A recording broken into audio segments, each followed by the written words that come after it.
তো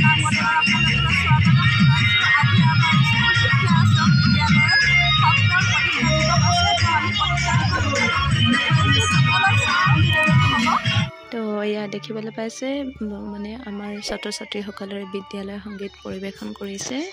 এই প্ৰথম আমি যেতিয়া প্ৰতিষ্ঠা দিৱসৰ প্ৰথম আৰম্ভণিটো আমাৰ বিদ্যালয় সংগীতৰ দ্বাৰা পৰিচালনা কৰা হৈছিল। আমাৰ স্কুলৰ ছাত্ৰ ছাত্ৰীসকলৰ দ্বাৰা বিদ্যালয় সংগীতটো পৰিৱেশন কৰা হৈছে, আপোনালোকে দেখিবলৈ পাই আছে। তো এতিয়া আমাৰ অতিথি শিক্ষকসকলৰ দ্বাৰা আমাৰ বন্তি প্ৰজ্বলনৰ কাৰ্যসূচীটো আৰম্ভ কৰা হৈছে। আমাৰ বিদ্যালয়ৰ সন্মানীয় শিক্ষক শিক্ষয়িত্ৰী আৰু মোৰ অতিকে মৰমৰ ছাত্ৰ ছাত্ৰীসকল, আমাৰ স্কুলৰ প্ৰধান সঞ্চালক মহোদয়, আমাৰ অংকুৰ মুকুলৰ ছাত্ৰ ছাত্ৰীসকলৰ এয়া নৃত্য প্ৰদৰ্শনী আপোনালোকে দেখিবলৈ পাই আছে। ফাৰ্ষ্টত আপোনালোকে দেখিবলৈ পাইছে এয়া আমাৰ ছোৱালী হয়। আমাৰ ছোৱালীয়েও নৃত্য প্ৰদৰ্শন কৰিছিল। তাই বহুত ধুনীয়া ভাল পাইছে নাচি পিনে, তাই ধুনীয়াকৈ নাচি আছে। এয়া বিহু নৃত্য কৰি আছে মোৰ ছোৱালীজনীয়ে তাইৰ লগৰ লগত। তাই ইমান নাজানে নাচিবলৈ, জাষ্ট ট্ৰাই কৰিছে আৰু। তাই কাপোৰ পিন্ধিবলৈ টাইমেই নহ'ল, তো তেনেকৈ তাই এনেকেই বিহু নাচিলে। এয়া আমাৰ অংকুৰ মুকুলৰ ছাত্ৰ ছাত্ৰীসকলৰ হিন্দী নাচত নৃত্য প্ৰদৰ্শনী। এয়া হৈছে আমাৰ ক্লাছ 3 ছাত্ৰ ছাত্ৰী, ক্লাছ 3, 4 সকলো ছাত্ৰীসকলে ইমান ধুনীয়াকৈ নৃত্য পৰিৱেশন কৰিছে। বুঢ়া নৃত্যৰ গানটোত আপোনালোকে দেখিবলৈ পাইছে বহুত ধুনীয়াকৈ, যথেষ্ট ভালকৈ তেওঁলোকে মানে পাৰফৰ্মেঞ্চ কৰিছে। আমাৰ অতিকৈ মৰমৰ চেনেহৰ ডক্টৰ ভূপেন হাজৰিকা দেৱৰ বহুত ধুনীয়াকৈ আমাৰ ছাত্ৰীসকলে নৃত্য প্ৰদৰ্শন কৰিছে, আপোনালোকে দেখিবলৈ পাইছে।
এতিয়া হৈছে আমাৰ শিক্ষয়িত্ৰী আৰু গাৰ্জেনসকলৰ লগতে আমি সকলোৱে ছাত্ৰ ছাত্ৰীসকলেৰে ষ্টেজত উঠি এপাক এপাক বিহু নাচিলোঁ। বিহুটো মেইন হয়, যিকোনো প্ৰগ্ৰেম হওক যি হওক আমাৰ স্কুলত আমি অন্ততঃ সকলোৱে মিলিজুলি বিহু এবাৰ পৰিৱেশন কৰোঁৱেই। আপোনালোকেতো চাওক আমি কিমান ধুনীয়াকৈ বিহু নাচিছোঁ।